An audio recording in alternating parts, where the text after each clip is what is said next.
but they take the scripture and they just twist it. They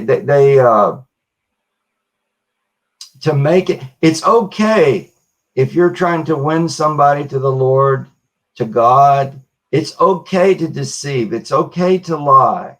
You know, they take scriptures like where Paul said, I became all things to all men in order that I might win some. And they use that scripture to say it's okay to lie. Paul never said it was okay to lie. He never lied. Okay. He told Timothy had I don't know if you studied the New Testament, but Timothy was Greek.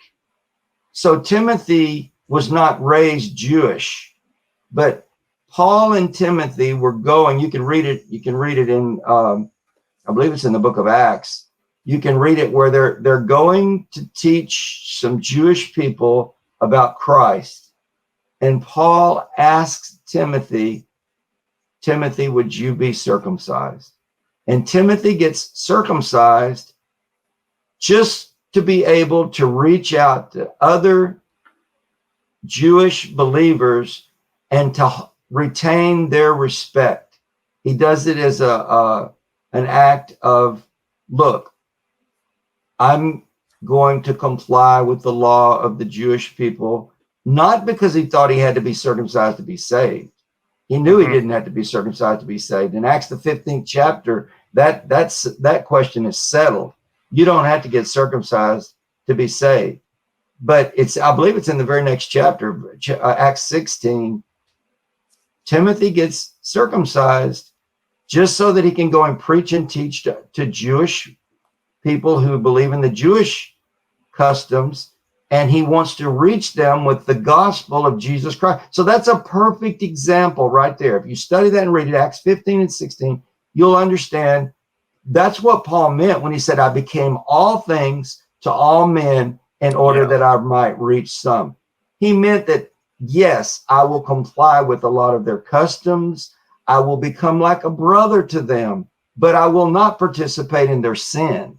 That's not what he was talking about. It's not what he was talking about. He wasn't implying I'll go out and get drunk with them and go to the brothels with them or whatever. You know, that's not what he was talking about doing. He was talking about becoming all things to all men when it came to customs, when it came to winning their confidence, winning their trust, being like a brother to them in order that he might reach them. So in that light, though, they take that scripture and they twist it.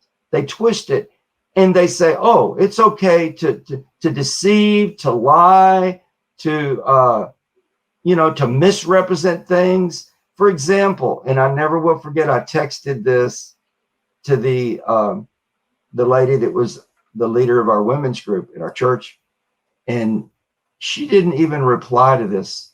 She may have known what I was telling was the truth. I said, they will lie to you. I said, those Zoom meetings that you're in, I said, if it's a typical this is the way I worded it. If it's a typical Shinjung Ji, let me just read it. I'll read it to you. I got it right on my phone. I'll read you word for word what I texted her. Okay. Here's what I said. Hello, and I won't read her name. Please study the Bible personally without someone else influencing or interpreting it for you. You're a good woman, and you never have to hide the truth. Jesus said, let your light shine before men. Also, if you're attending a typical Shinjung Ji class, about half the people in the class are longtime members who are pretending to be new attendees so they can influence you to be amazed at their teaching. That's the way they do it. In other words, people get really close to the people that are longtime members get really close to the other half of the class that's new members that have never been through the whole course, never basically been converted to their belief, and they buddy up with them and they learn things about them. They have private Zoom meetings with them, go shopping with them, do things with them, and learn things about their life, and they pass all this information on to the leader of the Zoom group. They pass it on. And then the leader of the Zoom group will get up and make these statements or remarks that these new people that have never been in the class will say, whoa, man, this must be God. She's answering the question that I needed an answer to. It's amazing that she answered my what I was asking God about, what I was praying about the other day. She answered my question.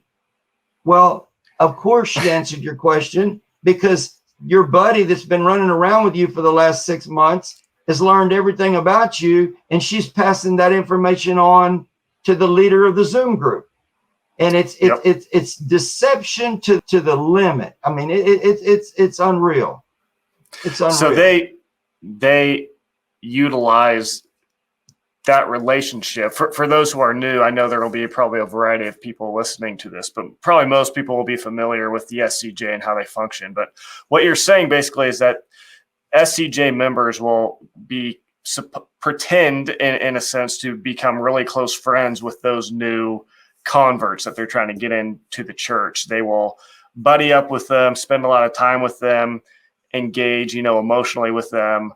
And ultimately their purpose for doing that is to extract information about that person. They want to get to know that person so that they can then use that information pretty much in a sense to manipulate them into thinking the SCJ is more compelling or truthful than it actually is. And so, I think it is just, it's wild to hear that a group would function that way, that they're literally sending out their members as spies, in a sense. It's like they're sending spies out to manipulate people into committing themselves more to this group.